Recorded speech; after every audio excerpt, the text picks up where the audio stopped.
And so awesome to be with you. And I mean, it's a great topic to actually talk about because, as you saw on yesterday's documentary, No Māoris Allowed. I don't know, did anybody see No Māoris Allowed yesterday on TV1? You want to all have a look at it. It's very Yes. confronting. It's very honest. And I mean, you know, the author of the book No Māoris Allowed, he was just doing some research in terms of the situation in Pukekohe where there was racism. The Crown had already taken Māori land. They used to occupy all of those hills. Pukekohe means a collection of hills.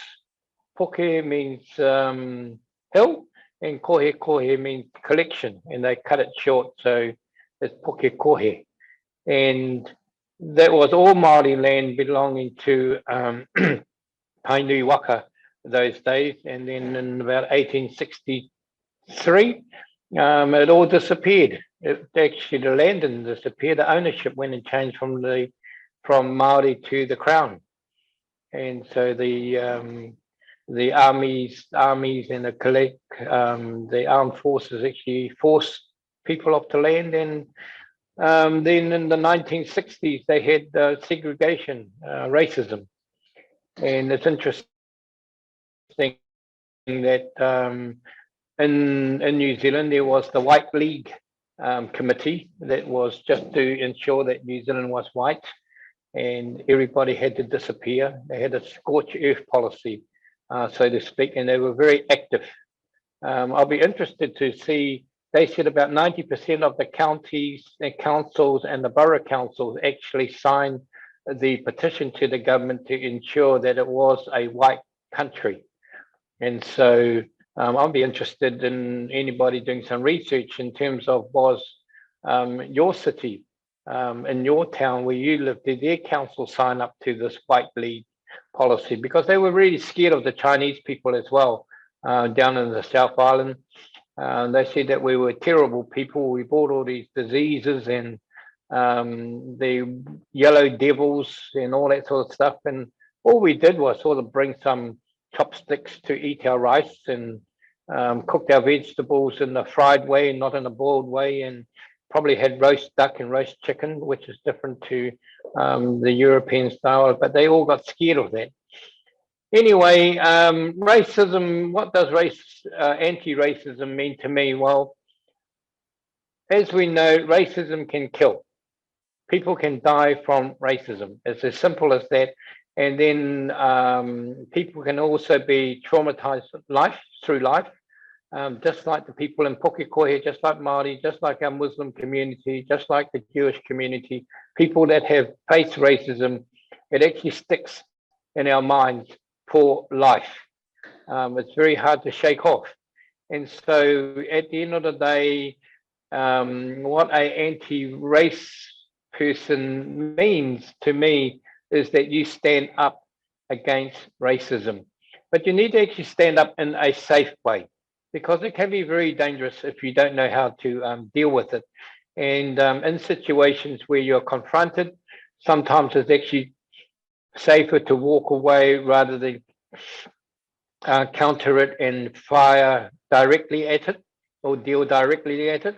But definitely collect information. Collecting information is a very good way of reporting it to the authorities, the police mainly, and so that they can investigate racist hate speech and all that. Even though in New Zealand we do have freedom of speech, which is lawful, but it can be awful. Lawful, but it can be awful. And unfortunately, the tolerance level for hate speech to be a criminal offence is a high bar. You have to incite violence, or a person has to incite violence before they can be charged.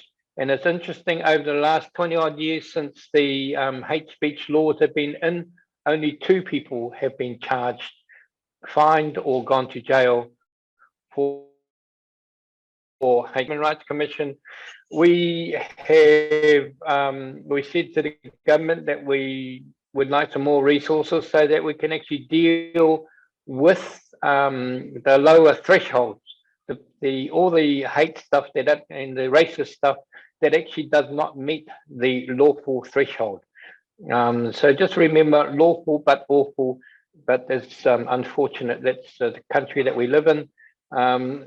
Sometimes some of our community's thoughts is that at least when they are loud, extrovert, and they are racist, at least you know who they are. The danger of actually lowering it is that it could all go underground, and then you don't know who these people are. And so at least you can see on the internet or in the newspaper that people are either bad, but at least you know that they are there. And there's a number of authorities that are dealing with this hate speech, lawful but awful.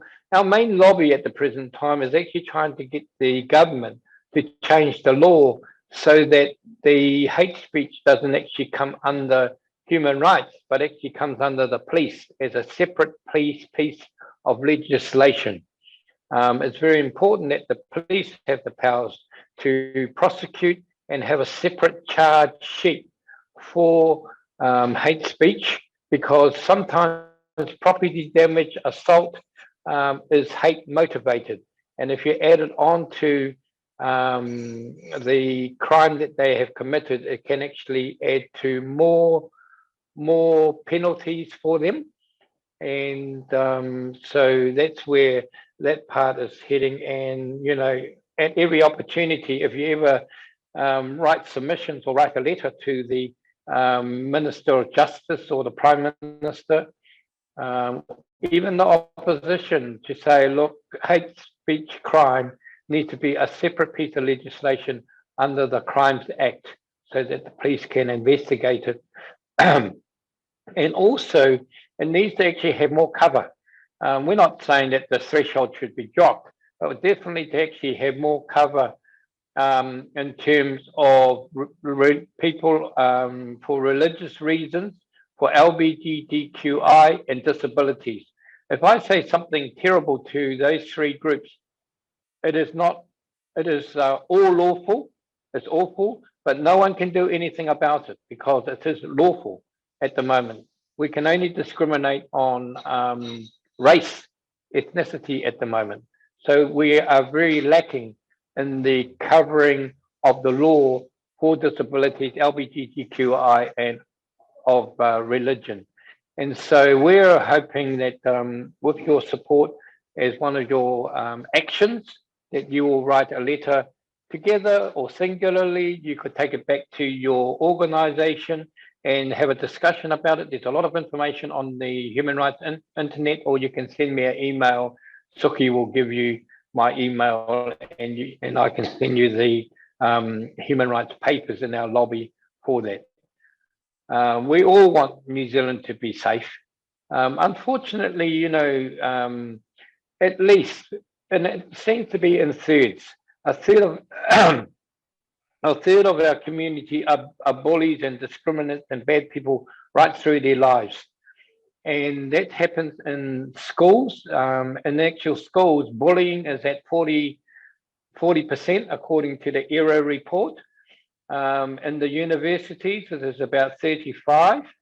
And then in the workplace, through our equal employment opportunities person who did the bullying in the workforce, for LGBTQI and disabilities is up to 60%. And in the rest of the working force, it is still 30%. And some people don't actually report bullying, or because they're afraid that they might lose their job, or they might not get a pay rise, or they may not go up in the positions, career advancement as they go. The challenges that are facing us, a lot of them are in Parliament, unfortunately. That's the structural racism. Now, if our leaders If the people that debate in the House are racist, how do we expect the rest of our communities to behave? And it's very difficult. And so I have to call them out as well. You know, call out Minister Davis, call out the Māori Party, call out other people. And I always write a letter to pre-election to all the political parties to remind them just to deal with the issues and not about the people. And the same thing, I wrote a letter to all the local governments around New Zealand during the election that they deal with the issues of water, potholes, libraries, stadium, rather than dealing with the people. And that's very important in a debate. Geopolitical issues. We just wrote a letter to the Russian ambassador to say, you cannot call New Zealanders Nazis. You can't do that. And it's terrible coming from that type of leadership as well. And so we've written a letter to say what we needed to say, call them out, and we also sent a copy to the Prime Minister and the Minister of Justice a few days ago. Geopolitical issues, Palestine, Israel, China, Hong Kong, China, Taiwan, Australian politics, European politics, Middle Eastern politics, India, Kashmir, all those examples, they all have impacts here in New Zealand. And even with the poor, unfortunate death of a lady not wearing her hijab in Iran, that's causing issues here in Aotearoa. So just because we think we're living reasonable here, those geopolitical issues actually have a huge influence on our way of living here in New Zealand in terms of discrimination and racism. 2 minutes, 2 minutes. Yep. Oh, well, I'm on time. Is it time? Yeah. So, you know, there's cyber. So the main thing I think for all of us is actually to learn about each other. Listen to the history, learn about the history. I'm really pleased that our children are going to be learning New Zealand history for the first time after 182 years. It's fantastic. It's about time. I mean, it's also about time for our children to learn Māori at school as a language. It's only the adults that are actually causing us not to learn this because the adults are in Parliament making the decisions at the moment. But if you can add to that lobby as well, you know, getting our children to learn Māori and obviously the history and the Aotearoa, that's going to be a great start to our future generations. I'm going to say that nothing stands still, and I'm pleased with the young leadership that you have in your forum. One day they could be sitting in the seats of Parliament and deciding the future of New Zealand, because it is not going to be the same. And it's always been a positive thing in New Zealand that generally in the difficult conversations of end of life, LGBTQI marriage, marijuana laws, gay marriage laws, disability laws, that the majority of the people have supported the minority. It's very important to actually get to understand that. And it's actually very important to understand that we don't continue to talk to ourselves. We must talk to the majority decision makers at the present time. And they are Pākehā people at this present time. So we've got to be mates with them and convince them to do the right thing, to be anti-racist, to eliminate racism. And hence we have got the National Action Plan Against Racism presented to the Ministry of Justice the other day. And we'll watch this space because it is in the Labour Party mandate manifesto, and we hope that they do have the fortitude to keep our country safe by adopting a national action plan against racism. 0 seconds to go. Bang on time.